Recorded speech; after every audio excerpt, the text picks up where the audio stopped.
హల్లెలూయా. దేవునికి సమస్త మహిమ ఘనత ప్రభావములు కలుగును గాక. నీ జీవితంలో ఎన్నో ప్రశ్నలు వస్తున్నాయా? ఇంతవరకు నా మనస్సులో దుఃఖం, ఎంతవరకు ఈ నిరుద్యోగం, ఎంతవరకు ఇలాగూ జీవితంలో మ్యారేజ్ లేకుండా ఉండటం, ఎంతవరకు అనారోగ్యంతో ఉండటం, ఎంతవరకు ఈ ఆవేదన చెందటం, ఎంతవరకు ఈ డిప్రెషన్ లో ఉండడం, ఎంతవరకు నా జీవితంలో సుఖశాంతులు లేకుండా ఉండడం అనేటువంటి ప్రశ్నల మీద ప్రశ్నలు వస్తున్నాయా?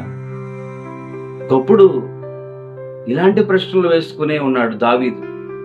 దావీదే కావచ్చు, నీవే కావచ్చు, మీ కుటుంబంలో ఎవరైనా కావచ్చు, ఇలాంటి ప్రశ్నల మీద ప్రశ్నలు వేసుకుంటూ జీవితం అంతా దుఃఖంగా గడిపేస్తే ఎలా?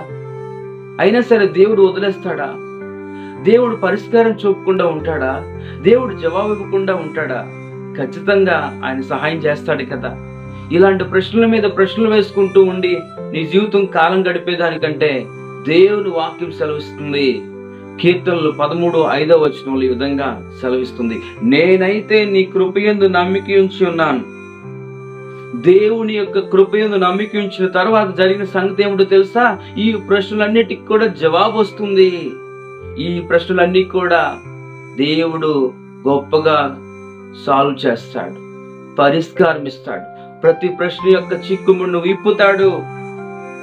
తర్వాత చెప్తున్నాడు దావీదే, యెహోవా నాకు మహోపకారములు చేసి ఉన్నాడు, నేను ఆయనను కీర్తించదు.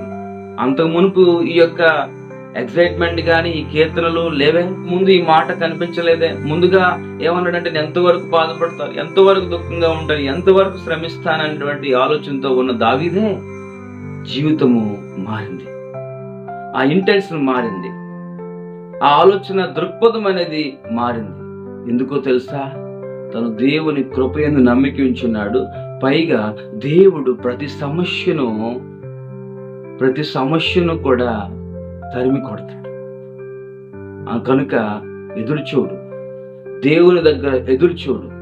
ఖచ్చితంగా దేవుడు తన చిత్తం ప్రకారంగా తన సమయంలో ప్రతి ప్రశ్నకు జవాబిస్తాడు. ఎంతవరకు ఎంతవరకు ఎంతవరకు అనేటువంటి ఆవేదన కంటే దేవుని సన్నిధిలో నీ జీవితాన్ని గడుపు. దేవుని దగ్గర ఎవరైతే ఎదురు చూస్తారో వారు నూతనంగా మళ్ళీ మొదలెడతారు జీవితాన్ని. గొప్ప బలాన్ని ఇస్తారు. దేవుని యందు నమ్మిక ఉంచు, దేవుని కృప యందు నమ్మిక ఉంచు. ప్రియమైనటువంటి దేవుని బిడ్డ, నీ జీవితంలో యెహోవా మహోపకారములు చేయును గాక. దేవునికి సమస్త మహిమ కలుగును గాక. ఆమేన్.